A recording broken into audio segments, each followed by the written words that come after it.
where the drama starts. Lap 30, 8 laps to go. Sandobi hoping to take advantage of these lapped cars. Pileski goes, dives onto the right side. Very aggressive here. This is lap 4. The two Viceroys. Bill Frazier ahead of Matt Pileski. Frazier's off. Frazier hit the grass.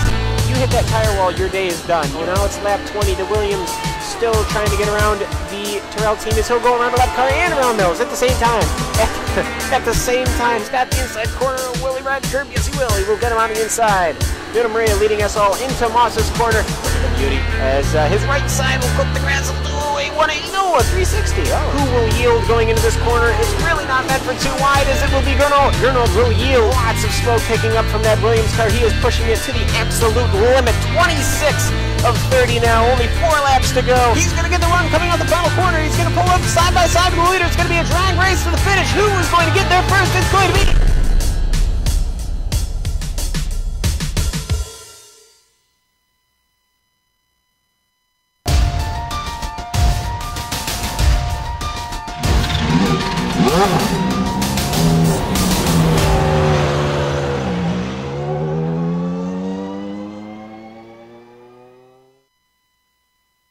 Over 220 drivers took to the starting grid last season. The plan?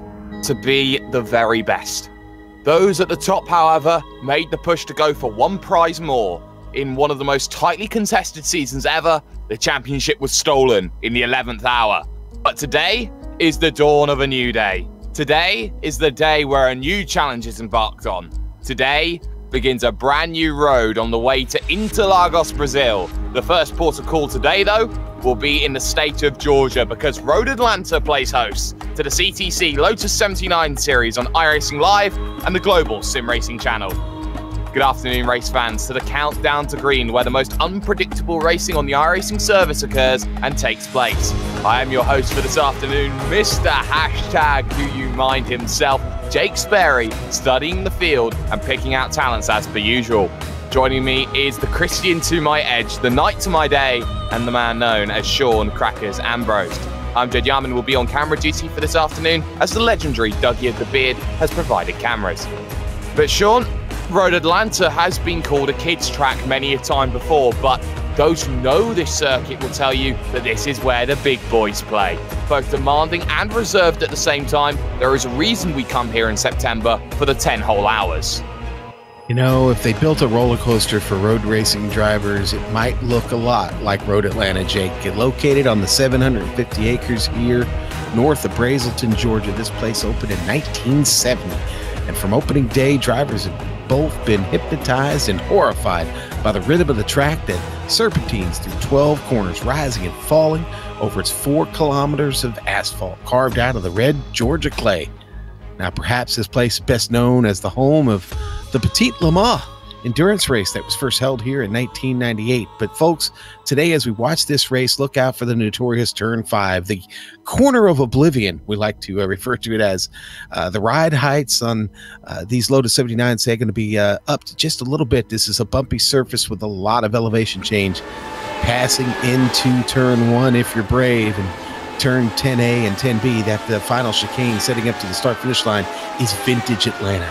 But the best way to get an idea of what this place is really like is to jump on board the GSRC Lotus 79 and take a lap around the roller coaster that is Road Atlanta.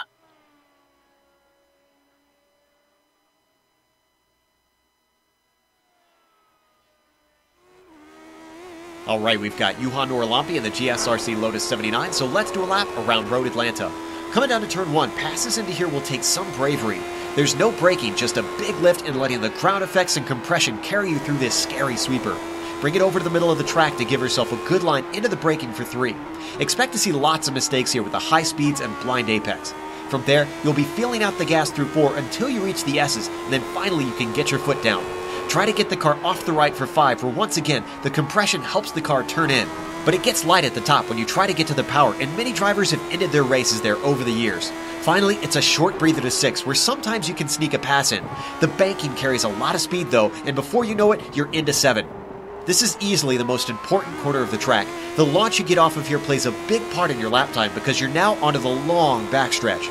Expect some drafting games to happen if 2 drivers are very close on pace. But in the end, you've also got a great passing opportunity into the final chicane. The tricky thing is you can defend from either side, so drivers might try to hang on to the position instead of just rolling over. Out of there, ease onto the power because wheel spin will most certainly be an issue. Watch the bumps under the bridge and then be brave through the final turn. And with that, we've now finished a lap around Road Atlanta.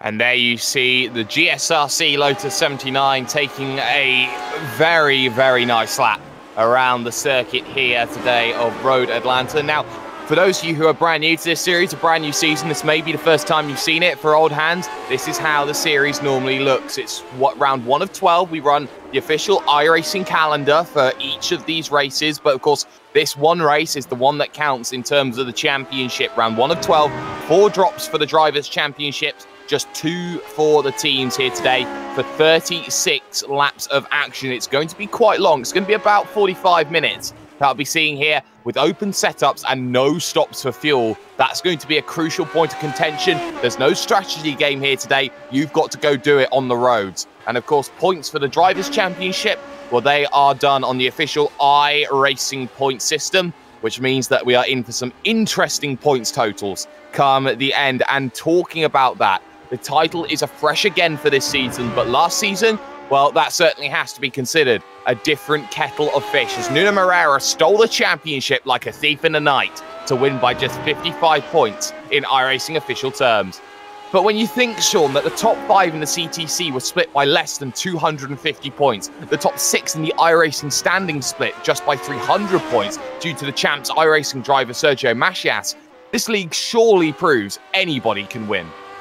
It certainly does. Boy, the competition is thick at the top, and it really is anybody's championship. Someone making a return to the series, it looks like, is Joni Kajanen. The Finn is made himself present this weekend in the Lotus 49, the Camel GT, and now here in the Lotus 79, and wasn't with us last season, so it'll be interesting to see what he can do. We know this, he's awful tough and he's awful fast. Nuno Moreira is back, and well, that could mean trouble for the rest of this field. The defending champ will look to get another one, a tenacious driver indeed. But Jake, one thing's certain, we'll have a lot of action here in the CTC over these 12 races. 12 races there, jumping the gun a little bit there, hoping for one more. But of course, the team's championship as well proved very interesting. But it was the team of Juha Norlampi, the Preacher, and QC Clap that proved mightily effective as they stormed to a 41-point victory overall. However, the team balance was beautifully executed last season, Sean, despite the runaway victory. And many are wondering how that will play out this season. Well, yeah, many are wondering. There was a last-minute charge there for Albalade to actually get up to third in the points, and good finish for that team, Rocola, and having a good season, and Jill Tao, and we'll see how things work out this season. But the team battle is certainly going to be one to watch for sure. We're not sure if Juha Norlampi is going to be able to run this season. We knew he was having some trouble there towards the end of last season, so. Without his return, that could affect this championship battle for the teams. It certainly could, and there is only one driver now out on a qualifying lap. That is the 20 of said QC Clap, and we'll see what Quentin's going to have in store for everybody here today. On the brakes into turn number 7, a slightly off camber, 90-degree right, small kink here left, makes turn number 8, turn number 9, another small kink here on this long straight. That is the prime overtaking opportunity here today. Clap trying to do everything to improve. Currently on a 1:11.8 here, 1.2 seconds off of the fastest time. And to show you just how close this racing is, you talk about the top 10 drivers split currently by just 0.4 of a second in qualifying. Everybody is meaning business. Round turn 12, final chance for QC Clap. He does himself a 1:10.7. Why? Word. QC Clap has just put in the lap of his life to go position number 3. Everybody's done. The grid is as follows. Some things do remain the same. Nuno Moreira, the reigning champion, pole position, 1:10.659. He's 300ths clear of Michiel Vandenberg in second. QC Clap, the lap of the gods, in third position. Gerd Hofer, arguably the heir apparent to Gernot Friche in 4th position with Matt Wood. Good qualifying from him in 5th with Gernot Friche in 6th. Fabian Gerber 7th and Sean Wiltshire there in 8th position. It's Nicola Cocci who will start from 9th, the Italian who always looks to provide, and rounding out the top 10, a surprise to see Kaya Ruicola so far down. All right, then Kaya Ruicola will start 11th today. Jorge Garrido will start 12th. 13th, going to go to Lear Hughes, and Tobias Gerber will start there in 14th. Timu Toika, 15th. 16th, going to go to Steve Bycroft. 17th, Marco Kika. Nicholas Lando is going to start there in 18th. And let's see, the row 10, Mark Muckey. John Stevens on his outside there in 20th, and the last two here in this field. We had a split today, Jake, almost 2 splits, but I think we have, or I said almost 3 splits is what I meant, but 2 splits here. But Mark Pickford and Murtal Sahin are going to start there in the back on that final and last 11th row.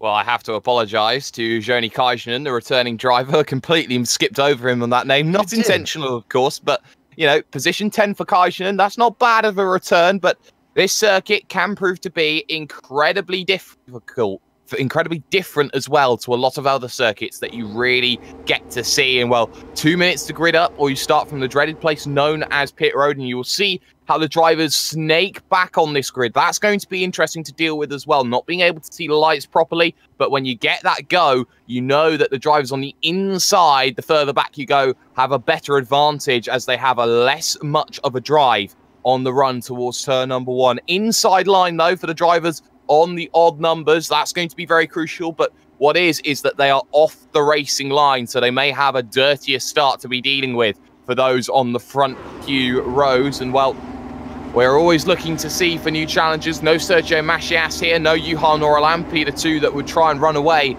all of last season. This season, though, is a completely different story indeed. Clappen Vandenberg, they two look like they are going to be teammates this season. That's going to be very interesting to see how that plays out. Engine notes revving, 36 laps at Road Atlanta. The season gets underway in a shade of glory, and off they go. It's a good start from the 3rd row from the driver of Gernot Friche, looking to the outside of the driver of Matt Wood in the run to turn number 1. 3 wide, they thought about it. It's 2 wide it's going to go, as Gerd Hofer will lose out position to QC Clapp. He tried to go around the outside. It didn't quite work, and behind that, everything getting a little bit twitchy. One driver off in the grass already. That is Lear Hughes, the Welshman, in the 17 machine, running into issues. Sean, not ideal for him.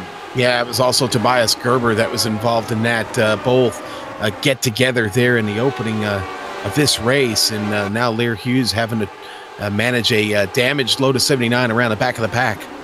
And that's not going to be ideal for 36 laps. And, of course, the instant limit has been touted. 17 is not much at Road Atlanta. It's so easy to go off, go wide, pick up some instants. But Moreira was safe through the opening lap of this one here, and just a bit enough. Just 10A, 10B coming. This is the prime overtaking opportunity. The slipstream is going to be so important on these ground effect vehicles. Down the hill they go, onto the brakes then at 10A, 10B for the very first time. You can see the close-up effect. Hofer a little bit twitchy there through the midsection of that circuit, and side by side behind, Marco Kika now under pressure as he's got the likes Timu Toika there. He's managing to get past. Timu Toika then loses 1 position. Now Bycroft thinking about making a move. Yeah, Toika struggled out of the chicane there, Jake, and it cost him that spot. Kika able to get it and get up to 13th, up 4 spots already. Well, 4 spots, early goings, early positions are always going to be good, but it's not about how many early positions you take, it's about keeping them in play. Ruicola versus Kajanen, though, this battle now for the final spot inside the top 10. Both of them made no progress on that start at all, and behind that as well, you've got the likes of Jorge Garrido there, just trying to get on it. Sean Wiltshire just in front, maybe. A man a little bit under pressure in the 19. Good drive at the moment from Sean Wiltshire, except he lost 1 position off the start to Nicola Cocci. Cocci had a good one. Yeah, Cocci, the only driver in the top 10 that's advanced a position right now. We've gone line to stern here really early, Jake. Not a lot of fighting going on as we speak here. Yeah, here comes Hofer, though, around the outside as he just looks to contradict you. Have the inside for the next part of the corner. Clapp nowhere to go. He has to lose the position. In fact, he may lose a second here to Matt Wood. He does. He may lose a third to Journo Friche, who has the inside. Mr. Lotus 79 trying to make something happen. It doesn't. You can see how it just accordions up, and behind that, Nicola Cocci trying to go through on Fabian Gerber down to the inside, and Fabian Gerber holds on around the outside, making it look so comfortable at that situation. That was QC Clapp, scared to put the power down when he got to 10A, 10B. Boy, Joni Kajanen all over Wiltshire right now. Almost right up under the wing there as they got to the top of the hill. Wiltshire able to get away just a bit now as they head down the straight and head to turn 6. Jake, I was saying, go ahead. Look at Garrido. He's gone around the outside of Ruicola here on 5 into 6. Brilliant move from the driver of what was Jorge Garrido there in the number 10 machine. Club Iberia always seems to do well with these vehicles, and that Kaya Ruicola was caught napping, had to check up at notorious turn 5. Yeah, our leader under threat, Jake. Michiel Vandenberg, good pace. Right there in touch with Nuno Moreira. And contact between Clapp and Friche. Friche's got to be careful with that front left. It's so crucial to not lose anything in terms of having damage. And you can see how Friche now being hounded here on the run towards turn number 1. No move going to happen, though. And look at Wiltshire, I believe it was, get very close to the rear of Nicola Cocci. Not going to happen as he looks to try and dive out of the air. And round goes QC Clapp. Everyone in avoidance. Contact with Fabian Gerber. And everyone goes 6s and 7s away. Wow, so that was something to look at. GSRC replay up on screen, and Clapp just getting too greedy through 2 into 3. It's a corner where you just have this little turn at 2. So easy just to lose the rear end, maybe even clip the curb as well. And that was just getting too greedy on the power going through the corner. And Friche was arguably the most unluckiest man there. Yeah, and he lost a lot of time all the way back to 10th after that. And a little bit of damage on the front wing for Journo. And that was on the rejoin. That wasn't necessarily because he had to go off in avoidance. He tried to rejoin the circuit there, Sean, and he got a bit of contact from a driver who I believe was probably Sean Wiltshire, I believe it was, who just got into the side of him, not leaving him enough room to rejoin. Look at the checkup behind Friche now. He's struggling. Kika, Toika, Bycroft, Pickford, all there, all waiting. Well, I'll tell you what, that gave up a little incident right there. Got a lot of people forward quick. Cocci now up 4 spots. Kajanen now up 4 spots. Garrido up 4 spots after all that.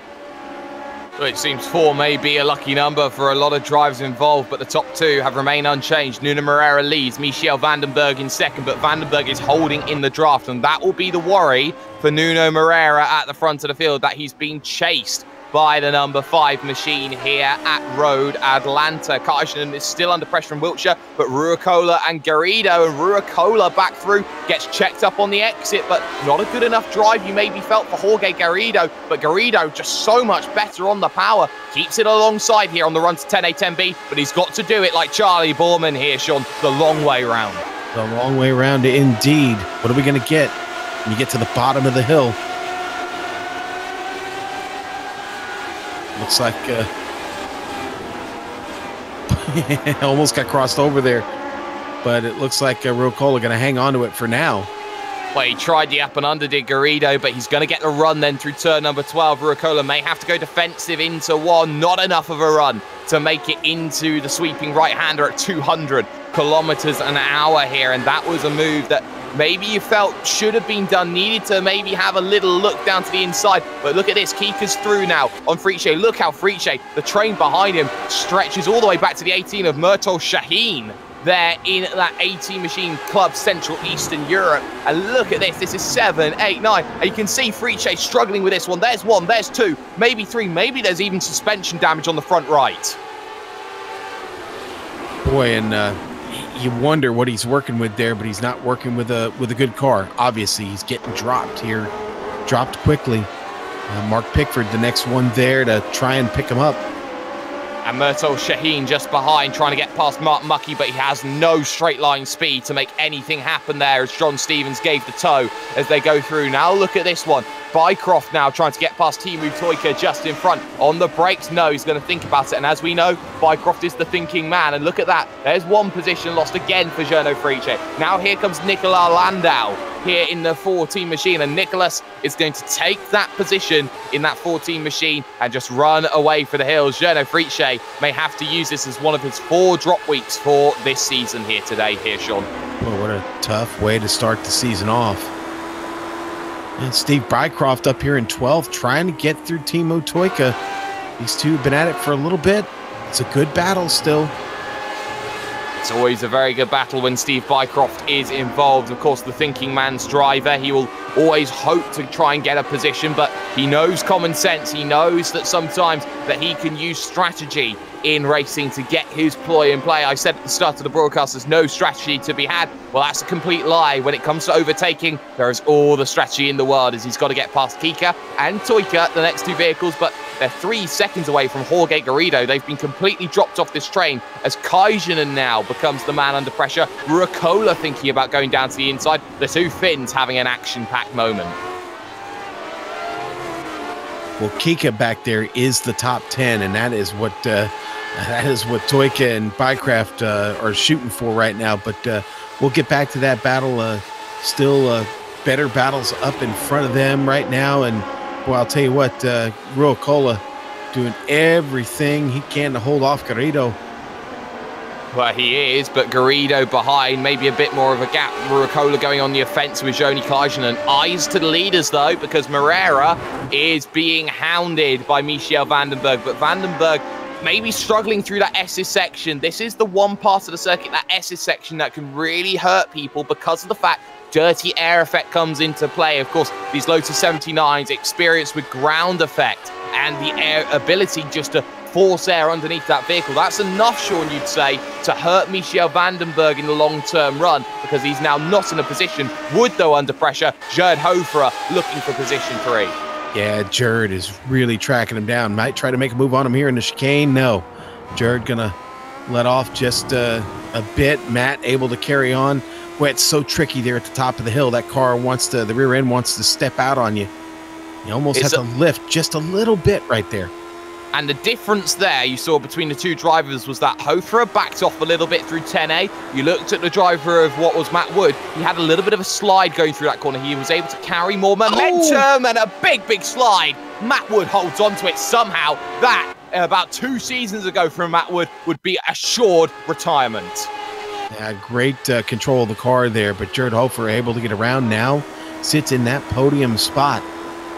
Matt loses a full, well over a second there. Well over 1 second, but it's now about holding himself, getting back into the rhythm for Matt Wood and trying to get back into this race. Can't afford Nicola Kochi to start thinking about 4th position and going +5 from 9th on the grid. Look at this, though. Teemu Toika, though, applying that pressure on Marco Kika, his compatriot here. The 22 machine now under immense amounts of pressure. And now here comes Teemu Toika trying to close down that draft, trying to get the run here, and he'll get the run, but look at how he's being forced to go to the outside at 10A. If you can hold it around the outside, you'll have the opportunity to get the inside for 10B, but look at that. Teemu Toika shuts the door very firmly shut. Not necessarily ironclad at the moment, but I think there was a bit of steel involved. Yeah, just a bit, but boy, what a run here. What a run by Toika coming down the hill, but he's going to run out of straightaway. He is, and just holding that better line around the outside. Thank you very much. Teemu Toika holds on. Bycroft thinking about a look. The look not materializing then through this next section of road. So there was opportunity, but the opportunity wasn't quite forthcoming in that section. So that's something just to keep an eye out on from these ones. They head through notorious turn 5. And looking at track conditions today at 34 degrees, it's an okay track here. Everyone very used to this sort of temperature, as we see again Toika going deep through turn number 6. Maybe turn 5 not as aggressive as it would be, say, on a hot day with understeer or a cold day with oversteer. Yeah, but somebody had a bad exit there. Teemu Toika struggling just a bit with that exit. you can see just how much he's struggling here because Bycroft is through around the outside before they even get to the braking zone. That's how much Teemu Toika had to try and control the wheel spin they had from those chunky rear tyres that they have here on this machine. Trying everything, not quite working. Ruokola, though, still trying everything to get past Joni Kajanen here for what this one. But Mark Pickford we will have a look at right now because run into a few issues at the final corner. My goodness, that's not a nice place, and that's a double spin. And that's what I was talking about, coming down the hill. You know, you get to the crest there, and the rear end wants to kind of step out. It gets really loose through there when you get back to the throttle. And I believe that's what happened to Pickford here, and car goes around and off. Don't think he made any contact. I think he avoided contact right there. He shuffles out behind Lear Hughes. So what you can say there is he's got away with murder in that situation. Every instinct there is to try and not hit the wall. It reminds you a bit of Jimmy Johnson at Bristol, I do believe. Yes. Wow, the Englishman brought a NASCAR reference. Yes. Wow, how did that happen? I'm a little stunned right now. Well, no worries at all. The gap at the front, under 0.3 of a second between Vandenberg and Moreira here. Lap 12 of 36. 1/3 distance will be scored in the book at the end of this one. 2 retirements then from this event. Tobias Gerber and Murtol Shahin is the other driver. We didn't manage to see what happened to Shahin 2 laps ago, but it's a shame to see him out of the event. But Vandenberg just not as composed here through this SS section. He's struggling through there here, Sean. Boy, and Bycroft just got around Kika. Teemu Toika right alongside Kika now. Top of the hill. Oh, you can see just how much pressure there was on Marco Kika. Toika very much more stable through that section, and Teemu Toika holds the position away from Kika, and in the space of about half a lap, he's lost 2 positions, Sean. And Bycroft was just being flat held up because he is gone, and quickly after he got around. Maybe he can get to work on Garrido, but Garrido is 7.5 seconds up ahead of him. That's going to be tough. There was still plenty of racing left to go, Jim. And Fabian Gerber now starting to get involved in the 8. He's gone around, and that's at turn 7. And he was going down the inside of the driver of John Stevens. Contact there being a little bit greedy. Stevens, let's be fair to him there. He did give room, but the door did close there on the driver of Gerber. But Gerber had room on the inside to work with there, you had to say, Sean. Yeah, he did. Unfortunate, but yeah, there was room. Gerber sits there in 18th. Boy, hard to say 18th and Fabian Gerber in the same sentence. Not used to seeing him back-mired in the back here. It's hard to say Tobias Gerber and out of the event. That's how bad the Gerbers have had a day here today. But let's get a replay of what happened then to the driver of the 18, Murtol Shahin, who was out of the event 3 laps ago. So GSRC replay up on screen right about now. And well, looking at that Ferrari, it does not look very good. In through 10A, 10B, was stuck behind the Fritsche train. And just looking at it as he comes up the hill, looking to come back down it as well under Suzuki Bridge. It was just a case of maybe losing the vehicle potentially as he headed through. Oh, yes it is. And heavy into the retaining wall, up and over, engine gone. On the roll hoop. That's a scary incident there, Sean. You don't like seeing them like that. Yeah, no, and that Murtol actually was doing a good job of fighting back from starting at the end of the field. Had gained, I think, about 5 or 6 spots before that happened right there. That is a shame. Boy, man, Joni Kajanen right now under threat from Kaya Ruokola. Ruokola was right up doing a gearbox inspection there on the machine of Joni.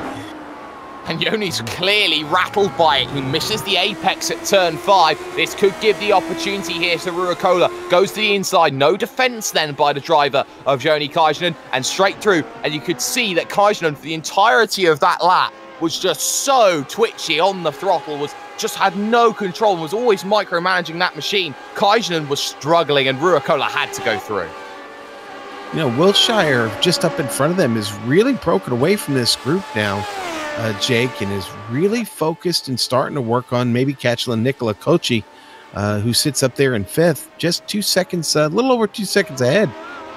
Please don't let me do English on you, Sean, because Wiltshire is the county next to me. But Sean Wiltshire having a very good run in the 19 machine, and that's something to keep in mind. 19, the number 19, they are numbered not by choice, but they are numbered more rather by their I rating, how strong they are on that number. And to see a number 19 driver up there in position number 6, you have to say hats off at this situation. Jake, well, the number 1 just picked up another spot, got around John Stevens, and that's Journo Frisch moving back up the board. His recovery effort, Journo having a tough day, mired now back in 13th, but Landau now just a couple of seconds ahead of him. Journo back in his rhythm finally. Yes, and he's found some consistency. 1:12.4, his last lap time that he did across the line. That was his quickest of the day so far. That was 4/10 quicker than the driver and Nicolas Landau in the number 14 machine. Club France just in front with Marco Kika. The battle that he's got, as we see Kika just going all shades of backwards here in this event. But the question is, what has happened to Teemu Toika? Because Toika all of a sudden is out of this event. And it seemed like he pitted in there, Sean. Actually, he blew an engine coming down onto pit road. He did. Downshifting into the chicane, into 10A, he blows it. And I just found that on lap 14. Coming down the hill, you said it, Jake, he's going to miss this shift and just pop a motor. Well, we're going to see it as he goes through. We're going to get it a little bit further back for you as he heads down 10A on board with the driver of Teemu Toika as we look here in the rear view mirrors at exactly what he's got into 10A. We're going to hear a big kaboom as the driver of Teemu Toika's engine is going to give up the ghost. Here you can see the smoke that is pouring out of that machine. That's a shame for the driver of Teemu Toika, but let's go back live because Landau now has lost the position and has gone around. John Stevens makes contact there with them at turn number 7, and Landau having a horrible lap, lost so much time over that section because he went very wide at turn number 5, notorious turn 5, all out of shape, and just got completely T-boned by John Stevens. So uncharacteristic. Yeah, well, the momentum was lost there by Landau, and Stevens was getting his run there into turn 7, which we're going to go on board with Stevens here and watch what he saw. Jake, in my estimation, my opinion, I think turn 7 is actually the most important turn on this track right here. And boy, I don't think Stevens expected him to slow down that much, if I'm being honest, right there. Yeah, that's certainly something to keep in mind. But of course, fault still has to be attributed in that situation. At the front, Michel Vandenberg still looking to hold on to Moreira, and Moreira trying to shake the toe at this stage of the event here. Lap 17 of 36. Next lap by, we are half distance, halfway score complete at the circuit of Road Atlanta, and Nuno Moreira hasn't been challenged, but he has been concerned all race long because Vandenberg refuses to let go. You know, I think we just missed. I'm sorry, it's back on. Ruokola now just getting by Kaisen, and Kaisen lets him go down into the chicane, and back goes Ruokola to 7th. Kaisen had just taken that position away. Well, they're trading positions more than you could say two countries are in trade agreements, but you say that Kaya Ruokola and Joni Kaisen, they're only battling each other right now. They've got no other abilities, but they have to be careful here because the more they start dropping back, Jorge Garrido is only 2.3 seconds back of Kaisen here, so Garrido could get back into this one if they're not too careful, Sean. He very well could, and they've got to guard themselves against that. The Iberian driver right now has got really good pace. I mean, his laps actually the last time by, he was quicker than Kaisen. So, we'll see here what Jorge's got left in that machine over the last half of this race. Yeah, we certainly will see, as I'm keeping my eyes still on that 5, the Club Benelux driver, Michel Vandenberg. The gap now 7/10 of a second, and the screw slowly being turned by Nuno Moreira, who that last time by did a 1:11.392. He went purple on that last lap, and That's going to be something that the driver of Michel Vandenberg will have to negotiate very carefully. A hot informed Nuno Moreira, who had the form of his life at the end of last season, winning, I believe, 4 of the last 5 races, Sean, to take the title. I believe you're right there. You know, where I wasn't right was before when I acknowledged that JJ had that incident there at Bristol. It was actually Dover. And I want to thank one of our YouTube chatters there for straightening us out on that there, Jake.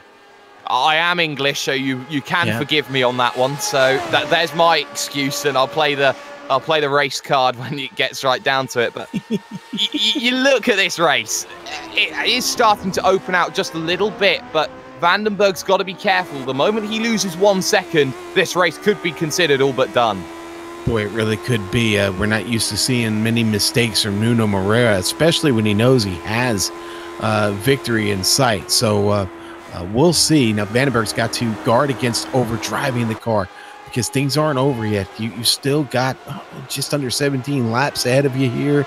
Just be patient, focus on your line, and keep Nuno right there, right where he's at. Don't let yourself drop much further, because if you do, then you'll find yourself overdriving and pushing maybe a little bit too hard.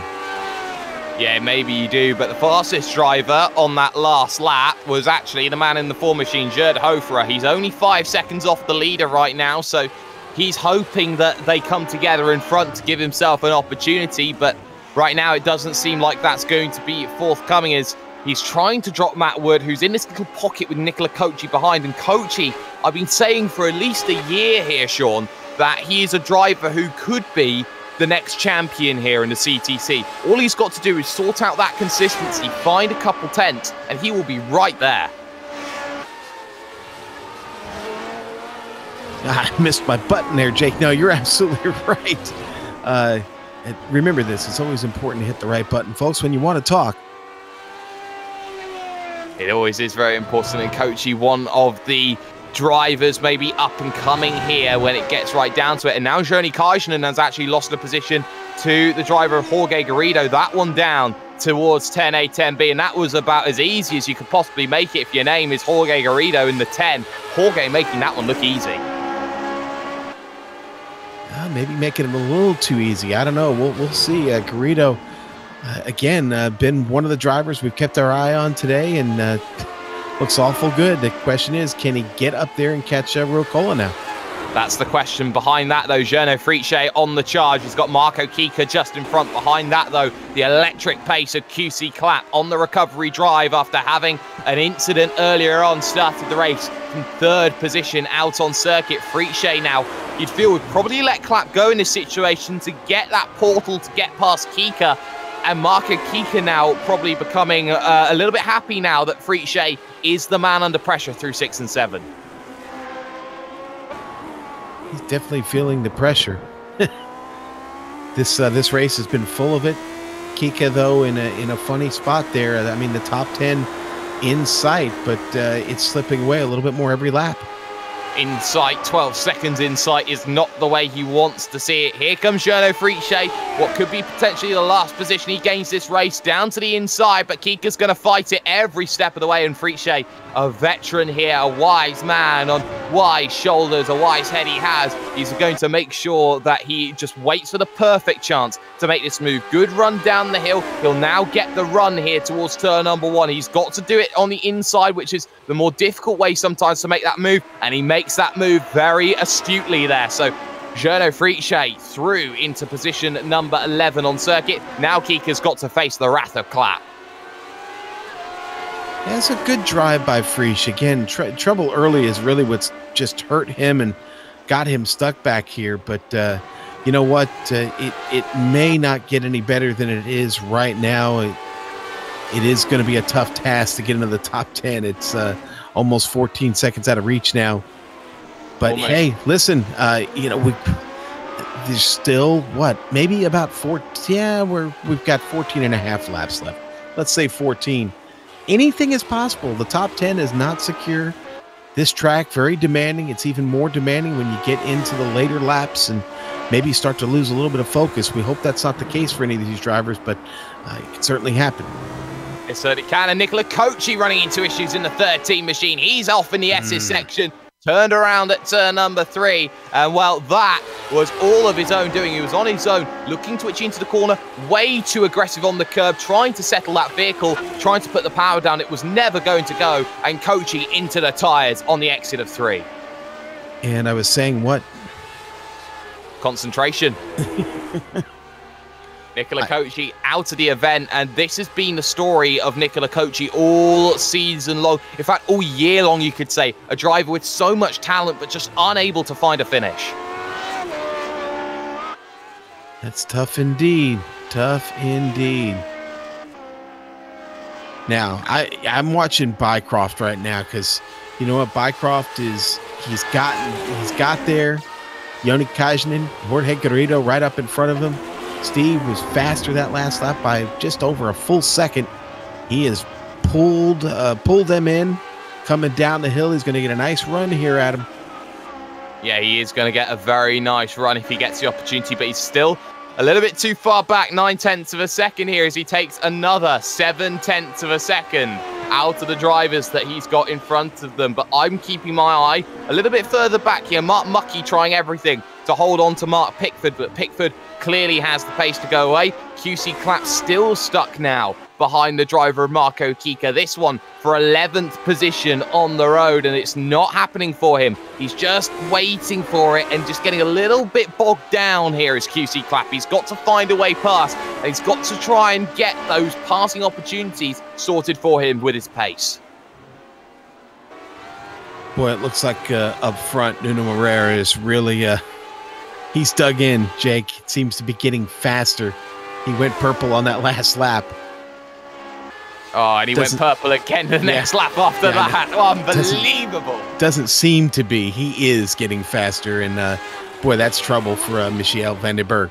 1:11.153 from Nuno Moreira. Vandenberg can only respond with a 1:11.4, and he's putting some of the fastest laps of his event, and he's seeing Moreira just break the spirit of the Benelux driver. Michel Vandenberg will be feeling this one, and it's going to hit hard to home that he was just a 2/10 slower when he got down to it. But again, Bycroft now suddenly puts himself in the picture, in the shop window for what is the 7th, 8th and 9th battle as they head through notorious turn number 5. Everybody being very pedestrian through that section. Bycroft looking to try and find a way past Joni Kaishinen. Well, Bycroft has got there. Now can he do something with it? We'll see. It really closes up on him there heading into 7. Well, he can close up as much as he likes. He's got to try and get past, though, and the difficulty will be Kaishinen has the draft from Jorge Garrido in front. He's going to have to hope maybe that Kaishinen tries to go after Garrido or falls off the back of Garrido. That's the two options that he has left here inside what is going to be 11 laps to go, and Kaishinen has a mini look. Yeah, Kaishinen thought about sending it there. Well, you can think about sending it, but it seems that it won't be signed, sealed and delivered just yet. Here comes Bycroft, though. Good run off of the exit there as he makes the run to 1. A little defensive look there from Kaishinen, and a small little peek from Steve Bycroft as well. The psychological warfare starting to happen here. I'm going to have a look. No, I'm going to have a look then as they head through the next corner. Bycroft missing the apex through turn number 3. That's going to cost him all through the SS section. As you can see, he drops half a second instantly. That's all right. Steve will get it. He'll get it back. He's got time. Time is on the side here. You're pretty sure of that, so I'll take your word for it in this situation. I want to keep my eyes, though, on Gerd Hoferer right now, because his fastest lap is only 200 slower than Nuno Moreira's. If Hoferer was up there in that battle at the front, he'd be giving Moreira a run for his money. As such, he is now clawing in Vandenberg. He's halfway to closing it, but that's a poor lap from Moreira that last time by. Lost half a second. Yeah, Gerd was the fastest driver on that last lap, and continuing to pick up a little bit of ground on Vandenberg. Right, so all he needs to do here is continue to close down the Dutchman in front. here does Gerd Hofer, the Austrian driver. He's got to make sure that he gets there, though. He can't afford to be lax. He can't afford to be lazy on his chase. Kika now under pressure from Fabian Gerber on his recovery. And we said we didn't normally see Gerber as low down as 18th. Well, now here, Sean, he's fighting for position 11, and he's not got the run into 1. Boy, and you really need that run indeed. You want to make a pass. Well, you can want to make a pass, but you can see Fabian Gerber just unable to make it, as in front of them, Journo Friche ran a little bit wide through turn 3, got away with murder at that section of the road. But QC Clapp lost that position, made a mistake a few laps ago, but now you look at this. Gerber's going to think about it maybe into 6. No, he has to back out of it and wait through the sweeping rights at 150 kilometers an hour. On the brakes again into the second right-hander. Get the power on the exit, and I think Fabian Gerber may have a chance. It depends if he's got the draft from Friche, though, will Marco Kika. That could be the difference maker, and the broker in this one means that Gerber closing that gap in 2/10. You know, I think Gerber handicapped a little bit by the right wing damage there, hurting the downforce on that car when he gets right up under the wing of Kika, and Gerber just doing all he can to hang on to it. And then you see there he loses a little bit, gets close, and then loses a little bit when they get in the turns. Again, I think the downforce is seriously affected there by that wing damage. And it doesn't just affect the straight line speed, it also affects the cornering ability and the grip that's there in the vehicle. And Gerber again closing down as they head into the SS section once again, not close enough to make that happen. Vandenberg, though, is trying to turn on the style again. Did a 1:11.4. It's starting to hurt Moreira, who's maybe having a few issues with those tyres. We'll check the laps again, see if the gap comes down again. And, well, it was another 1:11.4 from Vandenberg. The difference is it was a 1:11.3 from Moreira. He's picked up pace again. Whenever Nuno looks down and sees that relative maybe starting to work out of his favor, he says, all right, you know what? Let me get on the gas a little bit more here. Go ahead, Jake. Your good friend has managed to make his way through Bycross past Kajanen. Oh, we missed that too. And Gerber gets by Kika right there also. Oh, brilliant move then from the driver of Fabian Gerber. He moves up into position number 11. Now look at Kika. He's under pressure from QC Clapp, who has struggled all this race to try and get past Kika on his recovery drive. Started third here, trying to get past that driver in the 22 machine. Not close enough into turn number 1. So QC Clapp again having to wait, but it was easy for Bycroft down the inside. Kajanen has lost positions time and time again down into 10A, 10B, and now Bycroft looking at potentially 7th position overall to go +9 for the day. I think the thing that's hurt Bycroft the most is his inability to pull off these passes quickly. Once he gets by somebody, man, he's gone. And like I said earlier, almost get the feeling he's being held up. I'm going to put it back on him. Maybe it's his inability to just pull off these passes as quick as he'd like to, but that's some pretty tough drivers he's trying to get around. Garrido definitely not going to just step aside and let him go here. No, Jorge Garrido is not the easiest of customers to be dealing with at this stage of the event. It's lap 30 of 36, just 7 laps to go in this one before the end of the event, and Bycroft still looking for any way to go through, but struggling through that section, dropping a couple of tenths. Got to be careful. Wilshire, though, in front, and Kajanen behind, even running into maybe a couple of issues. I was looking at something. He just straight lined the chicane there, just completely didn't go for it at all. He was out of position. Yeah, I think he knew he'd gotten in a little bit too deep and just heads for the safety road there and takes it, and that's going to cost him even more time. In fact, now 3 seconds behind Bycroft after that. Yeah, tried to take the club circuit. Here comes Ruicola, though, in the 2. Sean Wiltshire under pressure for the final spot inside the top 5. On the brakes late. Steals the position away. Bit of contact between the pair of them. Room has to be given by Ruicola. He'll get the better run off the exit, but a small twitch and away goes Wiltshire. And, well, it looks as pretty as Trowbridge does. And that is a beautiful move from Sean Wiltshire, but it's not over. Ruicola coming back at it towards the inside at turn number 1. What a scrap between them. Wiltshire holds the run on the outside, but he's got the outside for 3. He holds on. How about the Mad Texan going after the Finn there?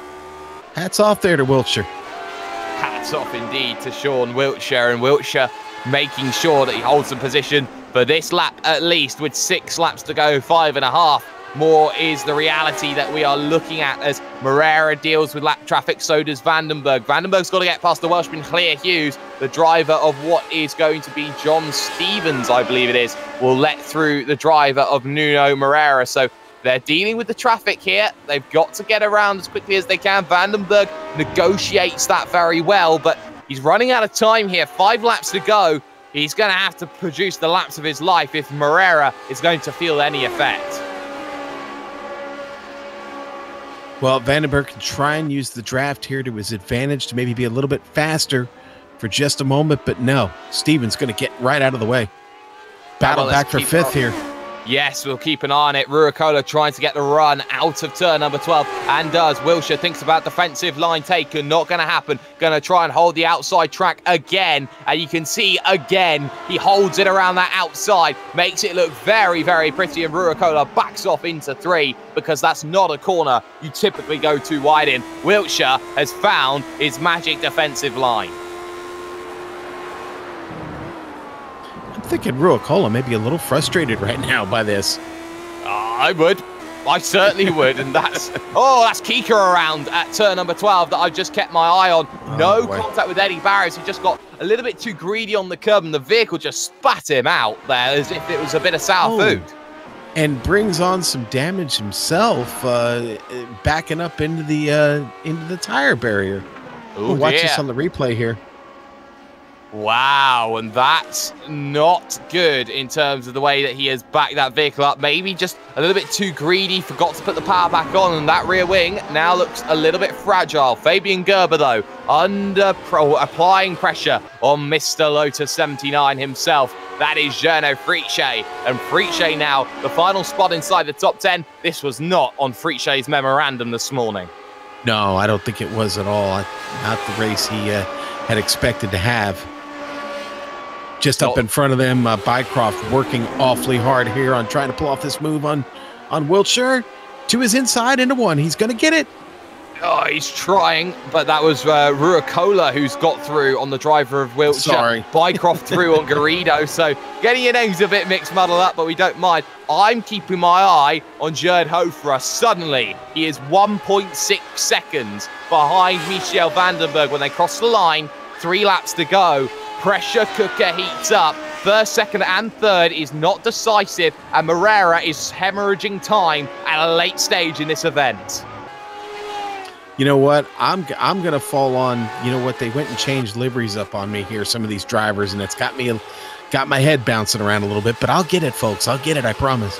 The gap suddenly down to 0.6 of a second as Moreira does a 1:12.2. Have the tyres let go on Moreira's machine as he heads into turn number 3. Now through 4, trying to find something. Traffic ahead is Nicolas Landau, the Frenchman. That may have to be dealt with by the end of this event. On the brakes into notorious turn 5. A little bit wider of a line from Vandenberg. Hofer are not close enough to do anything yet, but Moreira now, for the first time in a long time, is under pressure. He's under pressure and could be taken into 10A, 10B, and it will be 2 laps to go when they cross the line.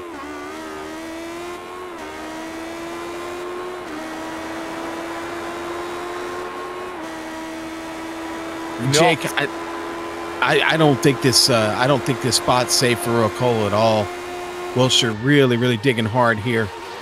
And a look from Vandenberg, it's not going to happen yet. He's got 2 more opportunities. Wiltshire will look to try and make their challenge on Ruokola. That one for position number 5. We'll keep tabs on that one. 2 to go at the line. The gap between Moreira and Vandenberg shrinks again. It is now just 0.3 of a second. Hofer within the 1 second window of draft. He will try and get onto the rear of that one as well. If anything happens with this top 3, Matt Wood will be the driver who will take advantage heavy over the curb from Vandenberg. We'll stay on this one here because Vandenberg is trying everything. He's thrown the kitchen sink. He's now trying to throw the bathroom sink as well.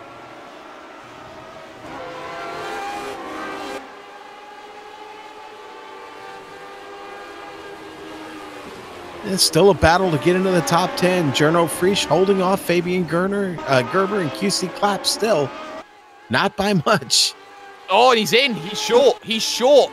And you look at that, he's short. Friche short because of the damage he had. That's going to hurt him. He's going to have to take a splash and dash for fuel. He was not minding it.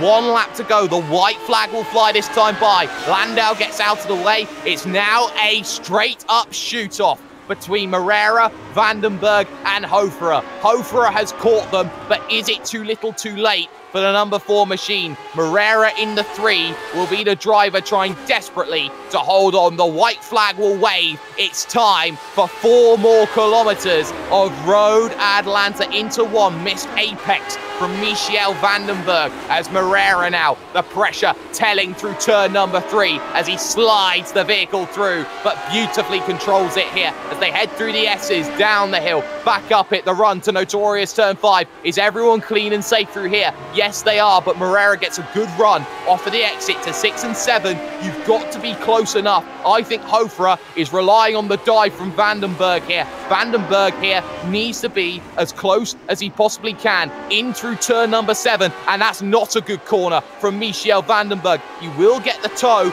but Moreira now has just got to run for the Georgia border, and now Moreira surely would feel he is safe. It's going to have to be the almightiest of lunges now from Michiel Vandenberg. Is he short? He's short, is he? He's short. He's short. He loses the position down on the brakes, and Moreira loses it, holds up the driver. I think he's out. I think he's out of fuel. Moreira's out of fuel, and Michiel Vandenberg, like a thief in the night, takes one from the champion and takes a memorable win at Road Atlanta. What a victory. Hoferer takes 2nd position, Matt Wood 3rd, and Moreira, that is a fatal error as he crawls to the line and will finish only position number 4. My goodness, Sean. And here comes Kyle Roll-Cola to take a top 5. Wiltshire loses the car back in the turn a few turns ago and off track. And it's going to open things up for Kyle Roll-Cola. Steve Bycroft's going to get all the way up to 6. 10 spots, Jake. 10 spots. My goodness. Well done from Bycroft. We will show a replay then of exactly what happened on this final lap. A lot went off, and there was the off at turn 7. Heavy one for Wilshire, pushing too hard the Texan, and that has cost him, in the long run, 1 extra position. And 1 extra position means championship points. Here's the look, though, from driver's perspective.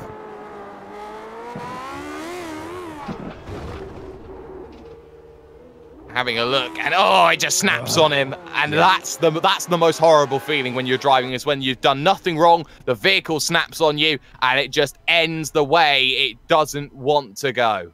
And I mean, he was really trying to set up that last lap pass right there. I mean, had it in his grasp and then loses it right there. Now, that's the way it sometimes goes, but a memorable race here at Road Atlanta. This is what the CTC is about. We're going to step aside for one moment. When we come back, all the fallout here from Brazelton, Georgia, and the post-race show here on the Global Sim Racing channel. We'll catch you in a few.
Well, what a race.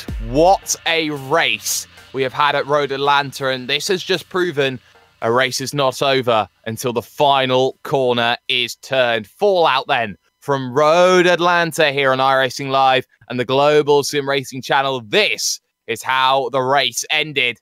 And it ended with a flurry of position changes. Michel Vandenberg managed the race to perfection and takes the victory 2.4 seconds clear of Gerd Hoferer, the heir apparent to the driver of Journo Friche, in second position. Matt Wood comes home in third. Nuno Moreira would be leading the reigning champion all the way until the final three corners, 10A, 10B, 11 and 12. He'll finish 14 seconds back in what is fourth position. Kaya Rucola holds off for a top five.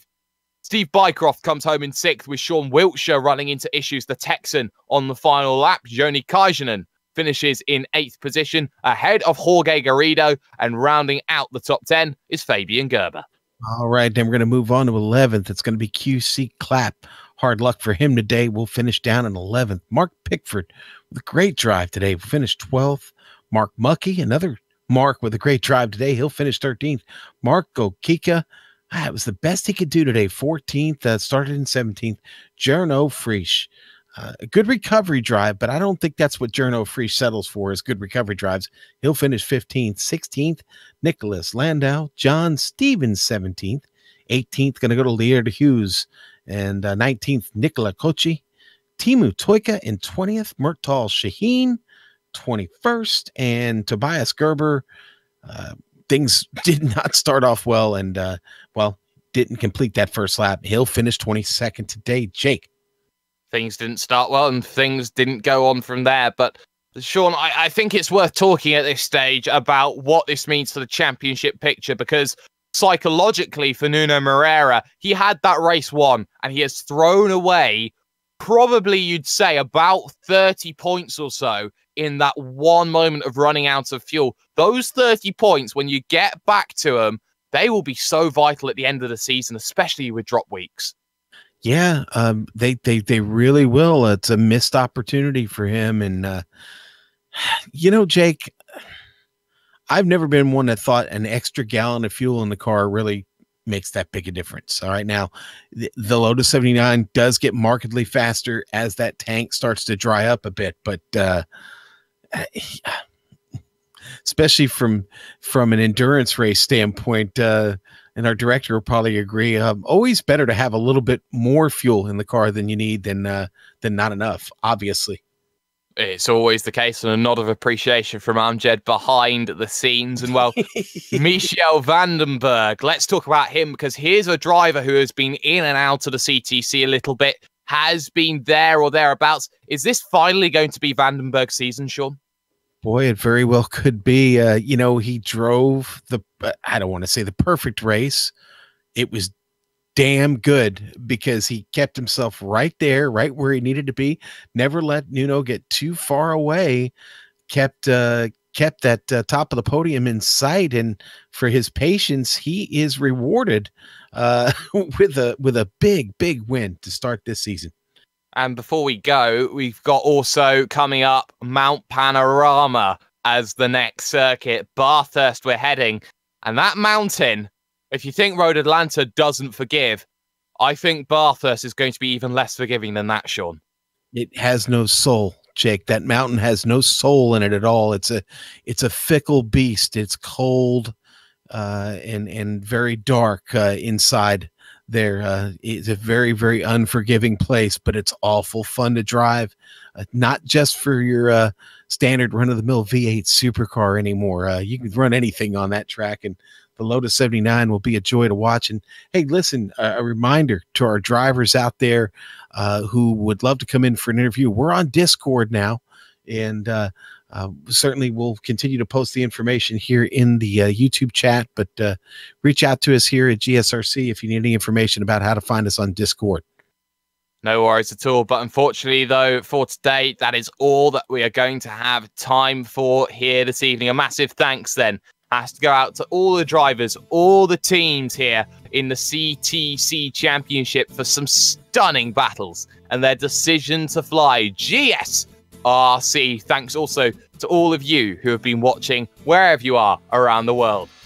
Thank yous also have to go out to the companies, equipment and software that have been involved or affiliated with this afternoon's broadcast. And as well, we'd like to thank Eric Ekholm and Casey Lalonde for the music that you have heard this afternoon. Details on how to contact them are on screen right now. And speaking of contacts, if you are wishing to have your series broadcast or just want to find out when the next dose of sim racing action or otherwise is live, pop over to globalsimracingchannel.com or check us up on social media with the Twitter handle @GSR Channel or catch us up on Facebook as the Global Sim Racing Channel. Round 2, though, is looming, and like work on a Monday, after a Sunday night of drinking, there is dread in every driver's mind, as Mount Panorama Bathurst will be long running the drama that we see on a weekly basis. Of course, Mount Panorama, certainly one of the most evil mistresses on the iRacing service. But, as always, that has been Sean Ambrose, that has been Amjad Yamin, and that has also been the man who some say